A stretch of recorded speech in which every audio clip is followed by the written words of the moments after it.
Hey everybody, it's B here, and today we have a deck profile, one that a lot of you guys have been asking for a really long time.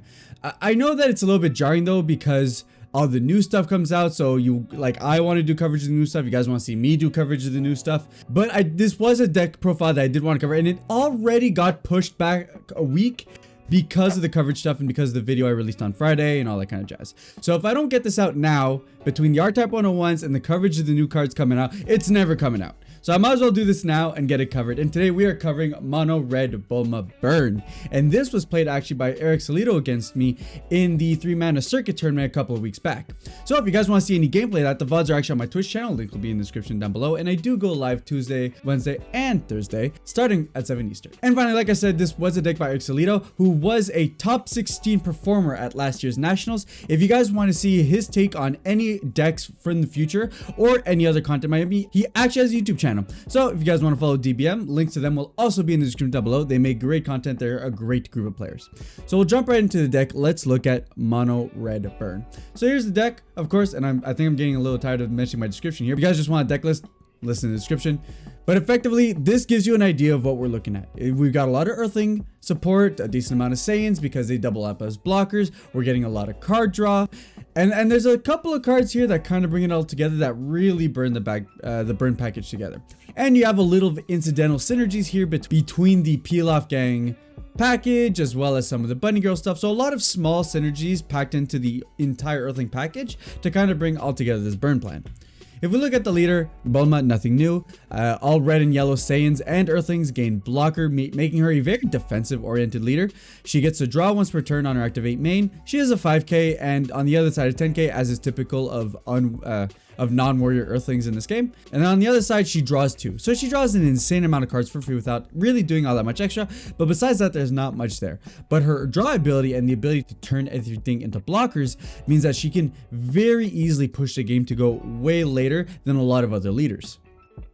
So then what's the burn plan? And this is the combo of the deck. We're rolling the new Giant Force King Piccolo, where he's a critical dual attacker for 3 costumes, which is super annoying. 19k dual crit is actually an obnoxious amount of pressure, on top of the fact that to kill the units, you usually need to go through like 2, 3, 4, 5 blockers before you even really get there. Then he has a -2 where you get to give your leader 5k. So not super relevant, but if there's ever a game you need to close with leader, it kind of gives that bonus buff. But the real reason that we're running this unit is because there's a -4 where you get to pay 4 specified red, and X, you get to burn your opponent for X. So just to make sure it's clear here, the only amount of burn that gets dealt is the actual X that you pay. The first 4 doesn't deal any damage. It's just the specified cost required to be able to start paying X. But how do we get there? Because you're just a 3 cost unison. So if you do come out on turn 3, then you're not ever able to proc off your -4. Or if you do go to 4, you still need to pay another 5 next turn, which will only burn for 1. So really, we're trying to get him at a high marker total while also being able to do it out on turn, 7, 8, 9, something like that, where we can burn our opponent for 4, 5, 6 life to mitigate the fact that we haven't really aggroed him at all in the game. And this is where Bardock comes in. 3-drop Bardock Strategic Mind, a 20k deflect blocker because of Bulma, and then when it comes in, it gives 3 markers to one of your things. So now King Piccolo is a 19k, if you bring him out on curve, a 19k 6 marker unison that your opponent needs to get through at minimum this 20k blocker, just get in there if they haven't already gotten through your other blockers already on board. So now we're starting to see the idea of the strategy, right? We're going to turbo markers on our Piccolo. Every time we drop this Bardock, it's not going to be a whole ton of defensive, but it is a little bit more defense every single turn the more and more we do it, and the more markers the Piccolo gets, the bigger that gap gets in trying to deal with him before he's able to burn you and kill you. Of course, if we're trying to make it into turn 7, 8, 9, we are looking at Floodgates. So Topo, Premier Floodgates, stops your opponent's turn, usually dead in its track. And then we got Violent Rays, added 2 of to make sure that we mitigate for those Dark Broly matchups or anything that swings with real beefy cards. And these cards just really make it so that, we're able to see another turn, because on top of being Floodgates, if someone wants to punch through your Topo, they have to punch through your Topo plus a block, plus another block, plus another block, which against Bulma really doesn't make that trade worth whatsoever. Then there's the defensive recursion, because all of our Earthlings and Saiyans get blocking. Anything that we do on the defensively end up also doubling as a blocker. So for heroic duo Videl, she negates the attack, comes in, and then she's a block. So she's effectively 2 negates in 1. And then to bonus on the fact that we're gonna lose stuff based on skills decently often enough, we have Bulma the Bunny Girl, who she in herself is a blocker, but we have the added benefit that she synergizes really well with the rest of the Earthling stuff. You know, she could pull out this Yamcha, where we can just play it to draw a card, and then it is a finisher in its own right by being a 30k double striker if we swing in and activate the double red, or even just flat out Yamcha Desert Hyena, where you get to crash your opponent's battle cards, and if you do so, he becomes like a massive 40k triple striker, which is absolutely ridiculous.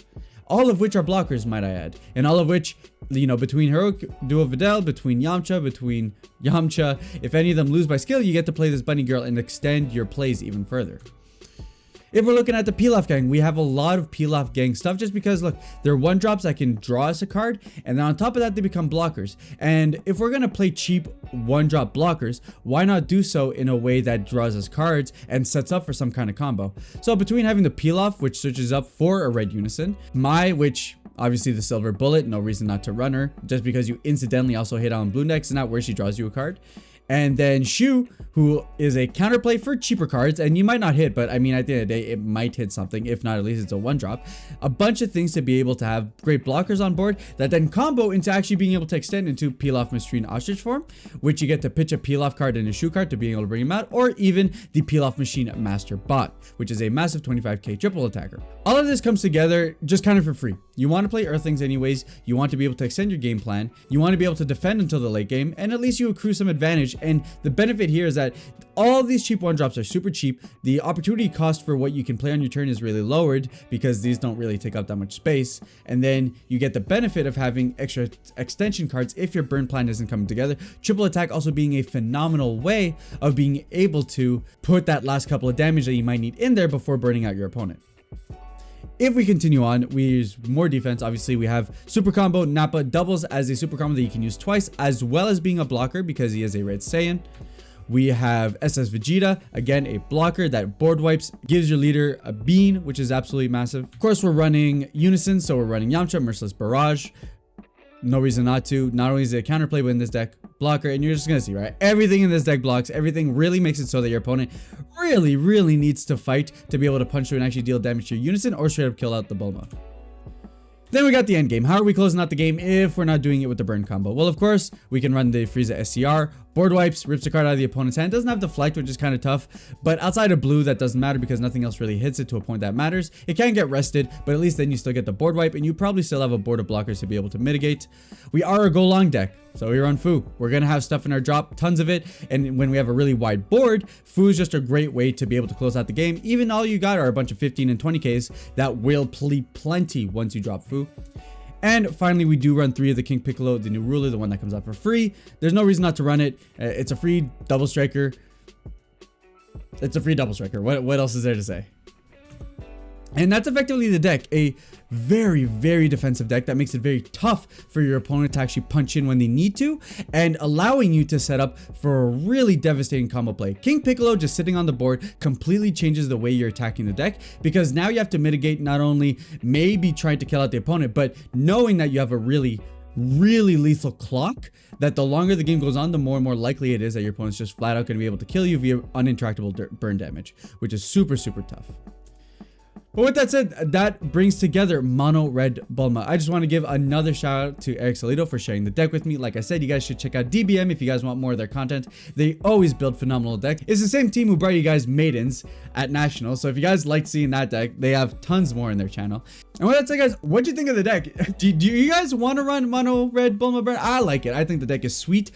But it looks like it's the type of deck that would really frustrate the opponent, because I'm not gonna lie, it made for a hell of a matchup when I played against it. With that said, if you guys liked the video, give it a thumbs up. Hey, if you didn't like it, thumbs down works too. And if you guys want to watch more of my videos, subscription button's right down there. And with that, I'll catch you guys on the next one.